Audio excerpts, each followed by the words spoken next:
G'day guys and welcome back to Jans_Gaming for another Dokkan Battle video. So for today's video we did get a bunch of info from the data download and we found out a bunch of stuff about the World Tournament that's going to be dropping next week. So as you can see here we are getting a new LR. It is a Grandpa Gohan and he looks to be pretty good. So we'll run through his kit as well as the other 4 EZAs that got announced. So he is a Turtle School 4 key 130% leader. Not a bad leader skill when you consider all the Goku and Roshi sort of free-to-plays, Krillin. Like, I think he'll actually pick up quite a bit there. For his super attack effect, he raises the attack and defense for 1 turn, so 30% boost there. And then on 18 key, you get the greatly raised attack and defense, and then also seals enemy super. So always good to have some form of status effect there. And it is a 50% attack and defense buff too. So really good super attack effects.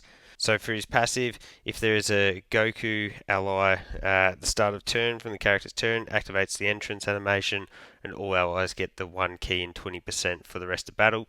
So pretty handy support skill there. Would have been awesome if it had been defense as well, but I guess we'll take what we get from that. He's then got key 3 and 150% defense, plus an additional 150 attack and defense. When performing a super, and then an additional 150 if that is an ultra, so 18 key super, so you can get up to 450% from that. Gets an additional 2 key per Turtle School or Kamehameha category ally in the same turn by himself, so a maximum of 4 there, and then an additional 2 key and launches an additional super when there is an ally with name who coins Goku attacking in the same turn there. So obviously pretty dependent on Goku for the entrance and for that part of his passive there, but because that doesn't really relate to any form of defense, I think you'll definitely be able to get by even if you didn't have a Goku for this guy. So as you can see, quite a lot of big numbers there. I've seen a lot of people putting out the private showcase, but he sounds good, so I'm expecting him to be good. So then we also got the EZA for the Demon King Piccolo. So his leader skill goes up to 150% 4 key for Terrifying Conquerors. His super attack effect is the 30% attack and defense. And then on his 18 key, he stacks attack and then massively raises defense for 1 turn. So that 30% attack stack will be indefinite, and then infinite, and then the 100% defense for 1 turn. So awesome 18 key super attack effect.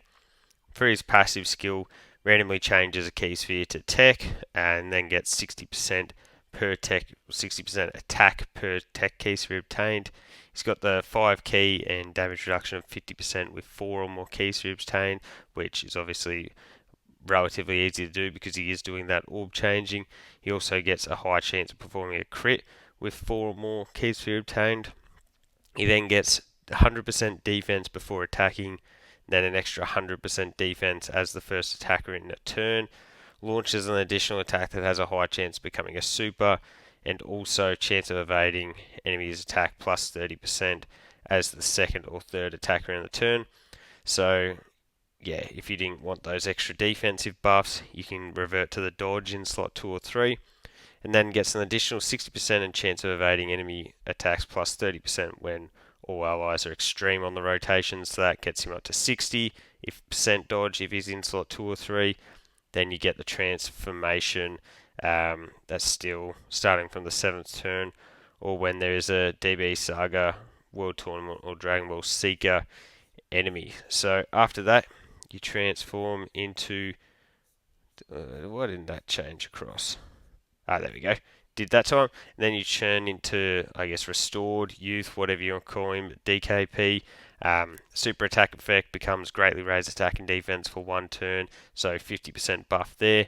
And then for the 18 key, we've got a massive raise of attack and defense and lowers attack. So you get the 100% attack and defense. Really, really good super attack effects there. You get a 59% heal once. You get key plus 6 and 100% defense. Randomly changes key spheres to tech. You then get a 66% attack per key sphere obtained, so that isn't tech, that's any key sphere. high chance of performing a crit, so 50% there, plus an additional chance of performing crit plus 6% per key sphere obtained, starting from the 4th key sphere, with 3 or more, obviously. So you can absolutely no need to have crit on this guy. He's going to get that by himself. He reduces damage received by 66% for 6 turns from his first entry. And then reduces damage received by 10% per key sphere obtained, up to 66%, starting from the 7th turn. So you've got that initial damage reduction guaranteed, and then you just have to build it yourself with the key spheres. You get, again, 100% defense as the first attacker, and then launches an additional attack that has a high chance of becoming a super, the way we like it worded, so that it is a guaranteed attack. Chance of evading enemies' attack, plus 30% as the second or third attacker, and then plus an additional 66% and chance of evading plus 30 when all allies are extreme. So obviously you run this guy on a full extreme team. You can have him in slot 1 with 66% damage reduction and a 30% chance to dodge. Like, he should work really, really effectively. You get all the attack, especially by having him in slot 1. You'd then be able to get him nuking with that big old 66%. I think it was 66% per key sphere. Yep, it is right there. So for a free-to-play unit, I think this guy is definitely going to be really good. Team-wise, will be a little bit interesting.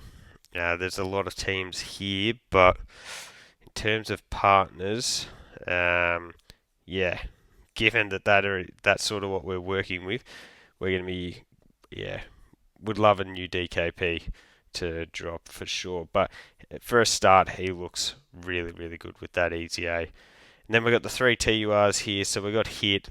He's an AGL 3 key, 100% attack and defense. Then for his super attack effect, raises attack, sort of stack, and then raises defense for 1 turn.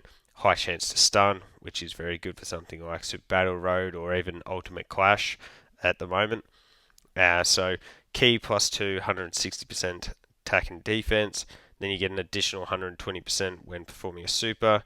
And then you get an extra 20% up to 80 with each super performed. So 4 supers obviously caps that out.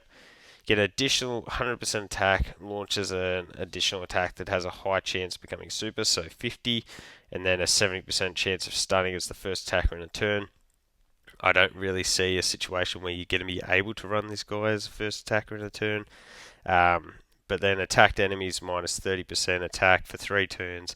Additional 2 key and high chance of evading enemy super as the second or third unit, which is where you're predominantly going to be running him. He's got a great chance of performing a crit when enemy is in attack down, then launches additional super when you're going up against a Goku. So pretty much, I think Super Battle Road's where you're really going to be rocking this guy, utilising him for that stun and that attack debuff. Other than that, I don't know what else you'll use. Oh, Ultimate Clash obviously is also another really, really good spot. That attack debuff will probably be pretty handy in there as well, but otherwise, pretty basic style of hit unit. Then we've got the Mighty Mask. So he is a physical 3 key, 100% there. For his super attack effect, he greatly raises attack and defense for 1 turn. And then a medium chance or a 30% chance of further getting greatly raised for his attack.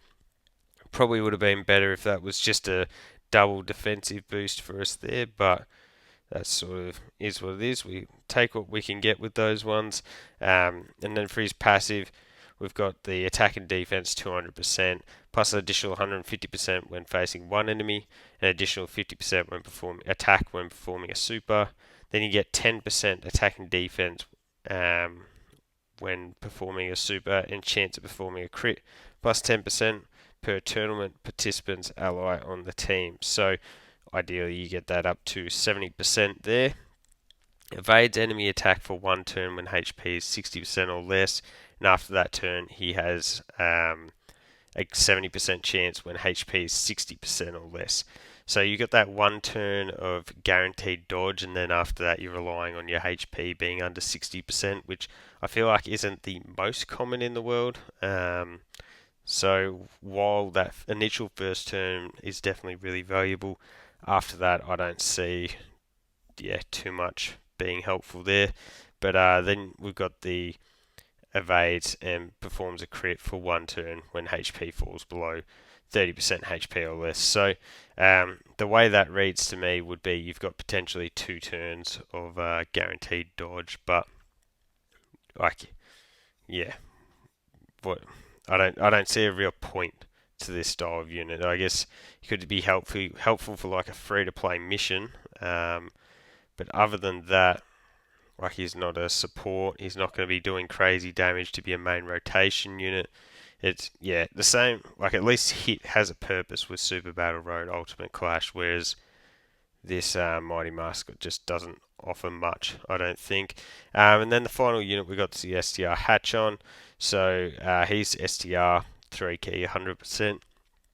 He raises attack for 1 turn and then lowers attack and defense with a 30% chance of stun. So no defense, but outside of that, plenty going on in that super attack effect. Again, could be useful for something like SBR or Ultimate Clash.